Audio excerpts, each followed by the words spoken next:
Hamjambo tena. Bwana Yesu asifiwe. God is good and all the time. Mimi kwanza nataka nimshukuru Mungu kwa sababu ya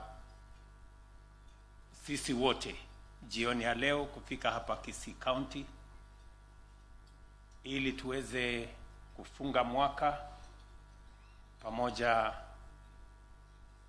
na watu wa county hii, sehemu hii, region hii, na vile vile kujumuika na Wakenya wengine wote katika masaa haya ya mwisho ya mwaka wa 2024, tukitazamia sisi wote mwaka mpya wa 2025 kwa masaa machache ambayo yako mbele yetu. Nataka niwashukuru ninyi nyote kwa kukubali mwaliko wangu na mke wangu tuje hapa sote katika hafla hii tuweze for us to share this meal together as we usher in the new year of 2025.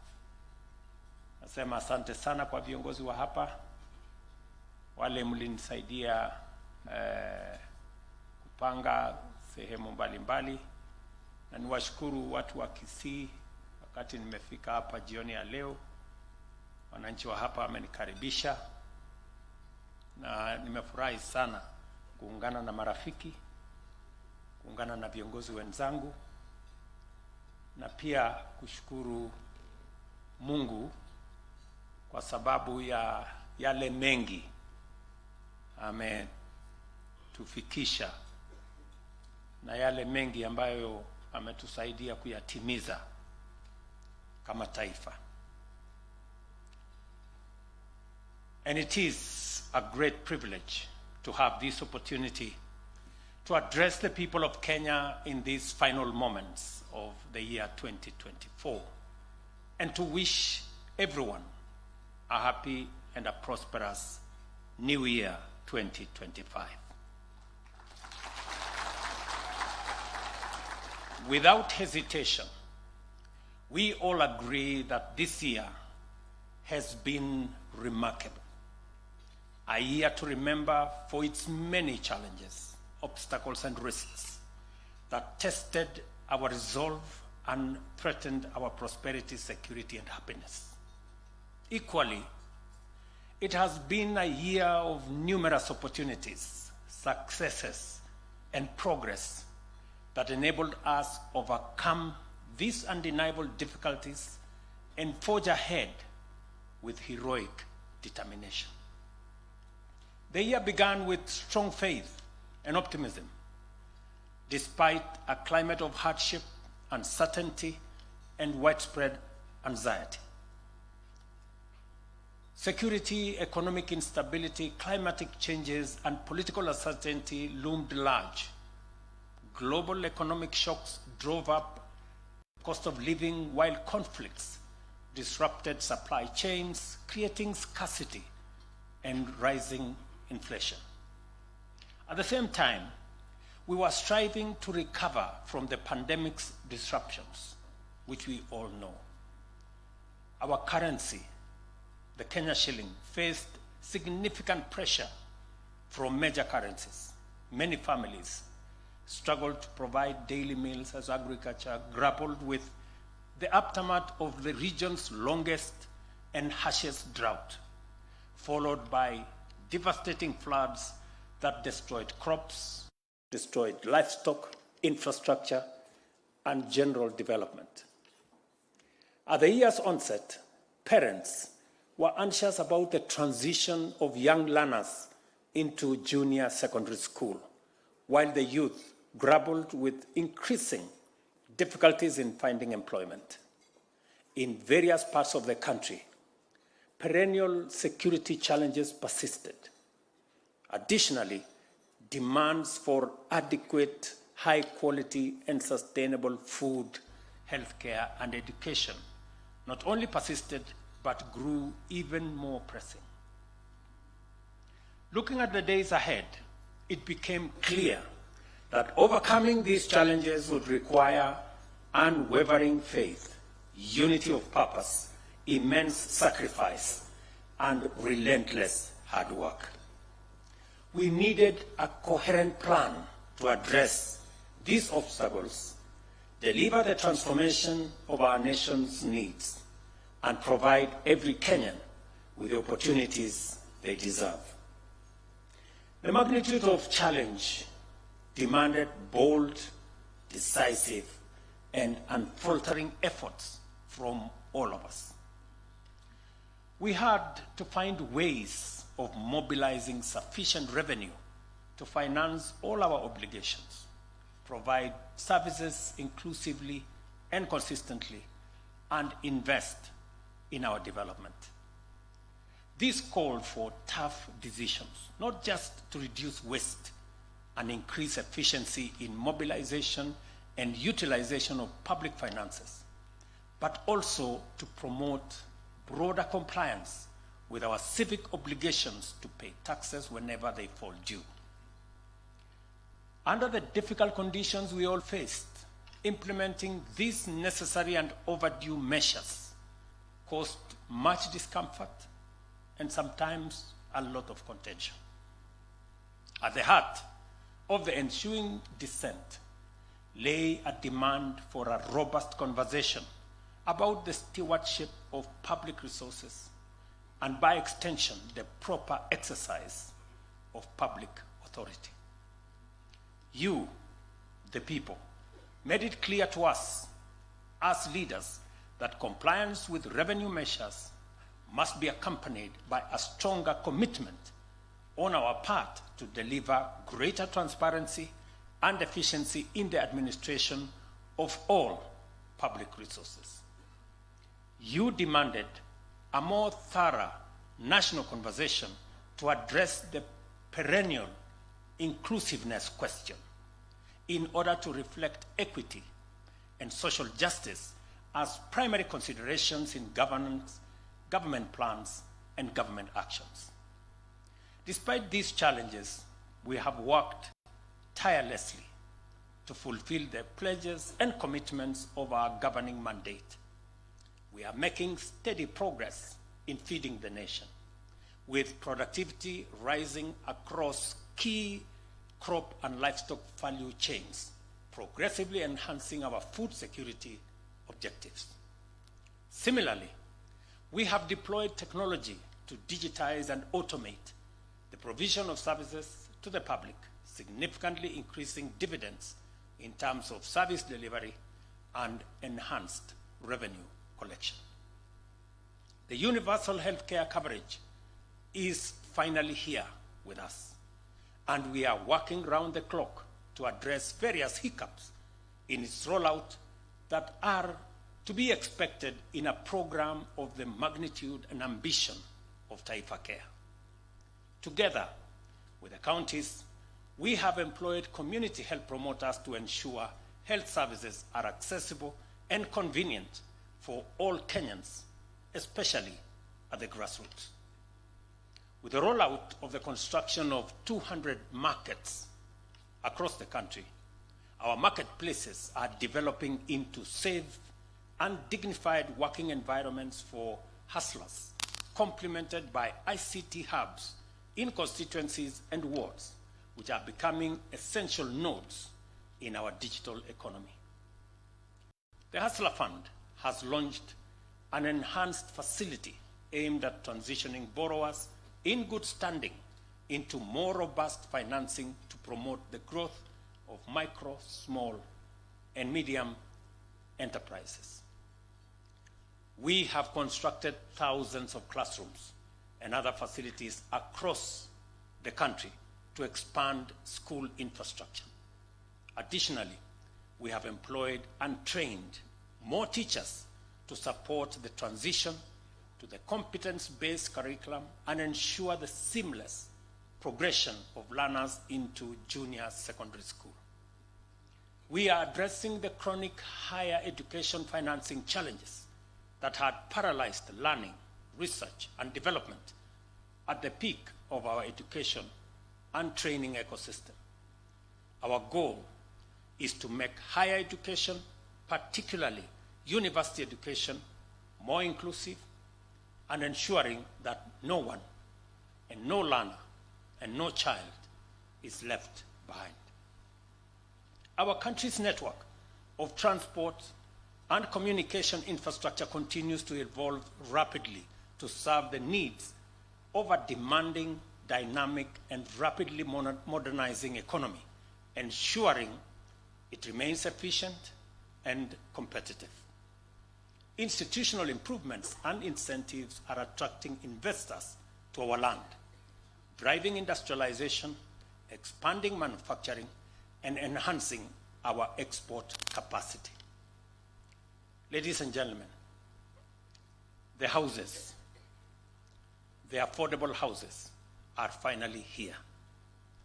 Our affordable housing program now includes 873,000 houses in its pipeline at various stages of development across different parts of the country. Among these, the inaugural 8,000 units are nearing readiness for handover and occupation. This program alone has contributed 200,000 jobs to the 1 million new jobs created through intentional, consistent, and strategic efforts.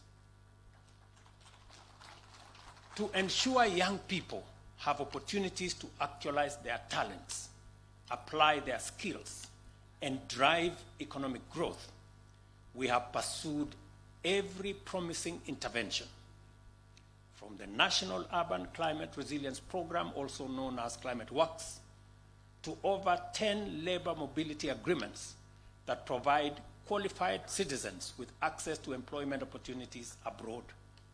We have utilized every available mechanism to support our young people's aspirations. We have also made undeniable progress in securing the nation. Consistent investment in expanding capabilities of our security services, equipping them with efficient, modern tools, and empowering them through technology has significantly enhanced our capacity to combat crime and ensure public safety.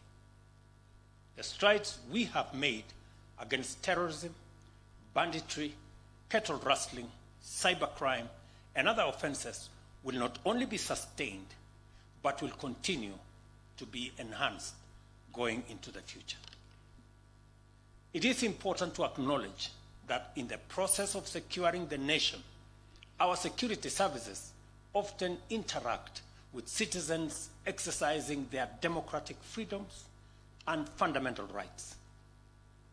They must continuously strike a delicate balance between delivering robust security responses and enabling the enjoyment of these rights and freedoms.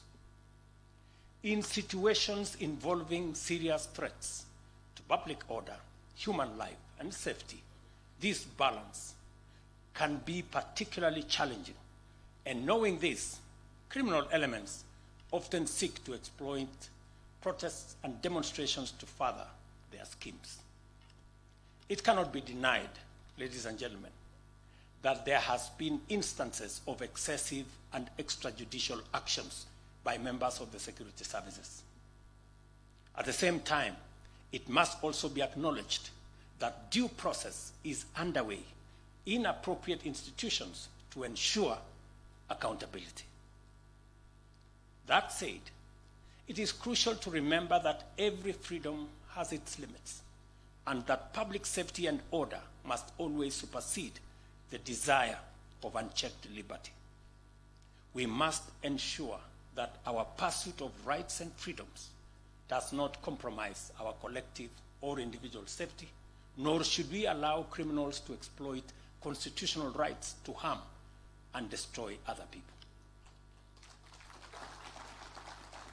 In the spirit of fostering a candid national conversation, I urge every critical stakeholder to reflect deeply on the failures that have led people to adopt radical, individualistic, and self-centered interpretations of rights and freedoms, interpretations that often seem fundamentally opposed to the rights of others and the collective good of citizens.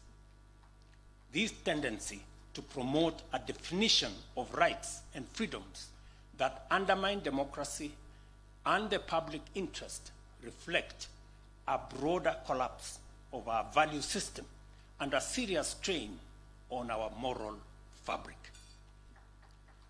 I also believe that this disregard for moral values, including compassion, responsibility, and decency, contributes to violent crimes, such as what we have seen with femicide, perpetrated by men against women who would otherwise they would be loving. These are clear signals that our moral fabric is at risk of decay, exacerbated by various factors, including the manipulation of digital technology, particularly social media, to amplify antisocial behavior and erode moral values. The maintenance of our social fabric and the promotion of a strong value system is a collective responsibility we cannot run away from. This task has always required and will continue to require the involvement of a wider spectrum of society, agencies, and institutions, with a family unit being the most critical. The broader community, faith-based organizations, the education system, the law and order institution exist to support and complement the family's fundamental role in nurturing compassionate, responsible citizens who are empowered to propel our nation into the future. As a society, we have a legitimate expectation that the next generation, benefiting from the accumulation of socio-economic, scientific, and technological advancement, will bring greater energy, better ideas, clearer vision, and a stronger commitment to our shared values.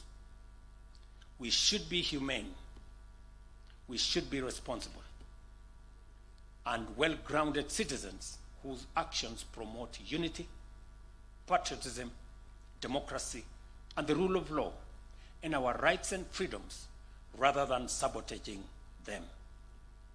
I have previously extended an invitation to all stakeholders in their diversity to join the national conversation and explore the best ways to implement an all-of-society strategy and approach to counter moral decay and reset our nation's moral compass. As parents, myself included, we must never walk away from our children nor abandon them to the vagaries of our time. This is necessary. This is essential, as all the transformations we are undertaking today will mean little if our young people are left without sound guidance, moral mentorship, and ethical support.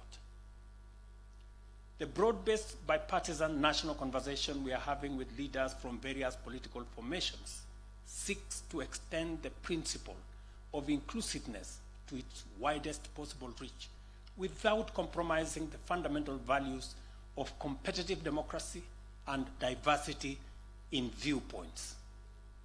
Our goal is to enhance, not diminish, our identity as a free, open, democratic society founded on constitutionalism and the rule of law.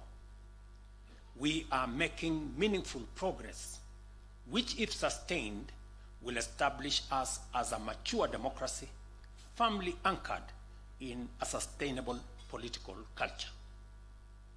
In 2024, our nation faced serious challenges and great difficulties. Yet, we did more than endure. We stood together in unity, worked with determination, and overcame all the obstacles. Because we are Kenyans, an indomitable, courageous, and enterprising people, unafraid of hard work, because we are resilient champions who strive to win and face every challenge with dedication and stamina, we achieved progress despite significant difficulties. Today, ladies and gentlemen, we have succeeded in laying a solid foundation for even faster progress in the coming year. The Kenyan shilling, which began the year on a subdued note, has appreciated significantly, strengthening from Kenya shillings 165 to the dollar in February 2024 to Kenya shillings 129 to the dollar today, making the Kenya shilling one of the world's best performing currencies. Inflation, a key indicator of economic health, has fallen from 9.6% in September 2022 to 2.7% in October 2024, the lowest level in nearly 2 decades. Meanwhile, foreign exchange reserves have surged by 2.4 billion US dollars to reach 9.5 billion US dollars, providing 5 months of import cover and insulating our economy from external shocks. Our economy continues to outpace global trends, growing at 5.6% in 2023, positioning us among the world's fastest growing economies.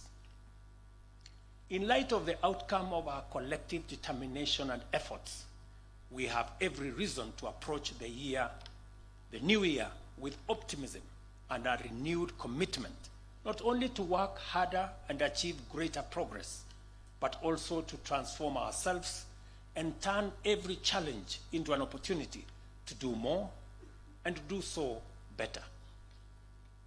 In 2025, the seeds we have patiently and carefully planted will continue to germinate and grow. The progress we have made has set us firmly on the path of rapid and sustainable growth. As a result, we can anticipate stronger economic performance, more jobs for our young people, and higher incomes for our farmers and entrepreneurs. Additionally, we expect that in 2025, more investments will mature, leading to a considerable expansion of our manufacturing sector and an increase in our exports. The reforms we have implemented in both basic and higher education will also come to fruition, providing new momentum and focus for the entire education sector in 2025. Additionally, Taifa Care will approach optimal performance, offering significant relief to households by reducing the burden of healthcare costs and delivering enhanced benefits through an efficient, inclusive, and high-quality public healthcare system. As we speak, subsidized fertilizer is already in stores waiting for farmers. As you all know, in the past, farmers used to wait for fertilizer. This year, fertilizer is waiting for farmers in the stores. Next year, we plan to achieve higher yields from every crop, ensuring even greater rewards for our hardworking farmers and food security for all Kenyans. Additionally, we aim to free our livestock from deadly infectious diseases, alleviating the fears of pastoralists and stock keepers from devastating outbreaks. This is why the nationwide livestock vaccination campaign will be a game changer. Unlike segmented vaccination efforts that left some areas unprotected and vulnerable to outbreaks, thereby risking reinfection in vaccinated regions, this voluntary, comprehensive approach will eradicate these threats comprehensively once and for all. Mark my words, I said voluntary. In 2025, we will be busier at school and at work, better nourished, safer, more secure, and with more money in our pockets. We will hold productive national conversations to empower our young people as responsible custodians of our shared aspirations and to solidify our state as a robust and secure democracy. We will continue to work hard and deliver greater progress, becoming better equipped to tackle our challenges. In 2025, I will have the honor of handing over the first keys to completed affordable housing units to hardworking men and women from all walks of life. At last, the transformation you entrusted us to lead will take tangible shape, and the fruits of our collective labor will be undeniable.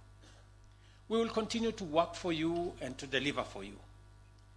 Let us therefore submit our hopes and aspirations to the Almighty God of all creation, so that together, in unity and with shared determination, we may embrace the new year and work towards achieving the Kenya we all want, which is now well within sight. Thank you very much. May God bless our great country, Kenya. May God bless you all. Happy New Year. Asanteni sana. Thank you very much.